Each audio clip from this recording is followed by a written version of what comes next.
कि थोड़ा मौका मिले तो इसके घर में जाऊं, लेकिन वो गोपी बड़ी चतुर थी। उसने आज अपने घर को पूरा लीप पोत के स्वच्छ करके रखा था।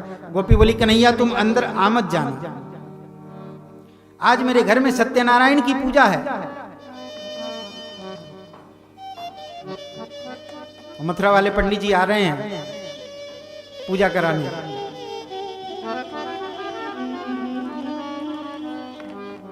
और साथ में कमल जी भी हैं उनके। दोनों आ रहे हैं तो वो बड़ी नेम से पूजा करवावे। तो मेरे घर में आमद जी हो, पता नहीं कहां कहां से घूम के आए होंगे। कन्हैया ने कही, भाभी आ जाऊंगा तो कहाँ है जाएगा। गोपी बोली, ना ना आज मेरे घर सत्यनारायण की पूजा है, मैंने पूरी लीपा पोती करके रखी है, तुम घर में मत आना। कन्हैया बोले अच्छा। कन्हैया बड़ी देर से इंतजार कर रहे थे कि गोपी कहीं इधर उधर जाए तो मैं अपनी खेल रचाऊं। कन्हैया इंतजार में बैठे थे। गोपी थोड़ी भीतर गई, वो सत्यनारायण भगवान की पूजा के लिए वो केले के पत्ते बांध के वो पाटा रखते हैं ना, वो पाटे के ऊपर केला का पत्ता बांध देते हैं, तो ऐसे बांध के गोपी ने रखा था चौक वौक बना करके। जैसे ही गोपी अंदर गई, कन्हैया दौड़े दौड़े गए। एक कुतिया के छोटे से बच्चे थे, उसको उठाया और उठा के लाके वो सत्यनारायण भगवान की जो चौकी रखी थी केले के पत्ते से बांध करके उस पे रख दिया। वो कपड़ा रखा था, वो कपड़ा उसके ऊपर उड़ा दिया, इशारा कर दिया चुपचाप बैठे रहना। घर के बाहर भागे, आवाज लगाई, भाभी भाभी ने बाहर निकली हूं। गोपी दौड़ी दौड़ी आई, अरे ये आ गया, ये कहीं कुछ उधम ना कर दे। गोपी हाथ में सत्यनारायण भगवान का प्रसाद इत्यादि लेकर के आ रही थी, वो चौकी के पास रखा। देखा कन्हैया दरवाजे पे खड़ा।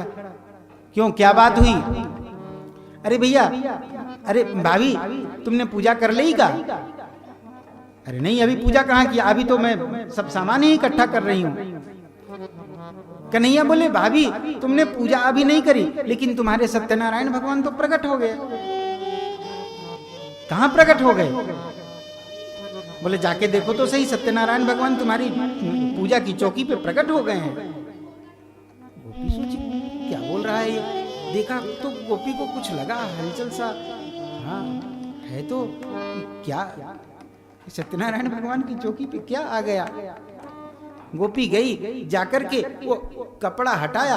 जैसे ही कपड़ा हटाया, वो कुत्ते के बच्चे चाऊ चाऊ चाऊ चाऊ करते करते इधर उधर कूदने लग गए गोपी के ऊपर। गोपी सर पकड़ के बैठ गई, हे भगवान मेरे सत्यनारायण की पूरी रसोई बिगाड़ दी।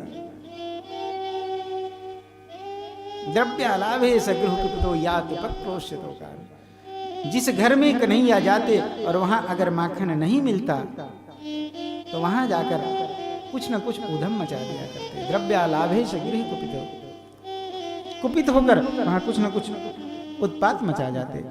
एक गोपी के यहां गए तो उस गोपी के यहां माखन मिला ही नहीं। उस गोपी ने माखन छिपा के रख दिया था कहीं, बहुत ढूंढते रहे, माखन नहीं मिला। माखन नहीं मिला तो कन्हैया उसके घर से बाहर निकल के आए। उस गोपी का छोटा सा बालक वो बाहर खेल रहा था। कन्हैया ने कहा, ए इधर आ, मुंह खोल। बोले क्यों? मुंह खोल तो चॉकलेट खिलाऊंगा, मुंह खोल। उसने मुंह खोला। कन्हैया ने एक वो मोटा वाला काला वाला चींटा होता है ना, पकड़ ले तो फिर छोड़ता नहीं, टूट जाएगा मर जाएगा लेकिन छोड़ेगा नहीं। वो काला वाला चींटा पकड़ के रखा था। जैसे ही उस गोपी के छोरे ने मुंह खोला, उसकी जीभ पे चिपका दिया। अब वो गोपी का छोरा जीभ निकाले, दौड़ता दौड़ता भागता फिर रहा है। घर में गया, उसकी माँ ने देखा, क्या हुआ क्या हुआ क्या हुआ। वो कुछ बोल ही नहीं पा रहा है। मुंह में देखा तो जीभ से खून निकल रही थी।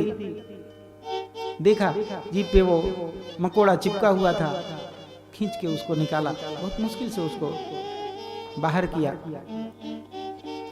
जिसके घर में कुछ नहीं मिलता था, द्रव्या अलाभे सगृह कुपितो यातो पत्रोषितो, वहां कुछ ना कुछ उत्पात मचा जाते थे। ऐसे कन्हैया अनेक प्रकार से माखन चोरी करते हैं। ये माखन चोरी की लीला क्या है? ये माखन चोरी की लीला, ये माखन है क्या? ये माखन संतों का हृदय है। संत हृदय नवनीत समाना, कहा कवि न पर कहे न जाना। संतों का हृदय ही माखन है। गोपियां परम संत हैं, इसलिए गोपियों के हृदय को चुराते हैं भगवान, संतों के हृदय को चुराते हैं भगवान। ये माखन चोरी की लीला यही है।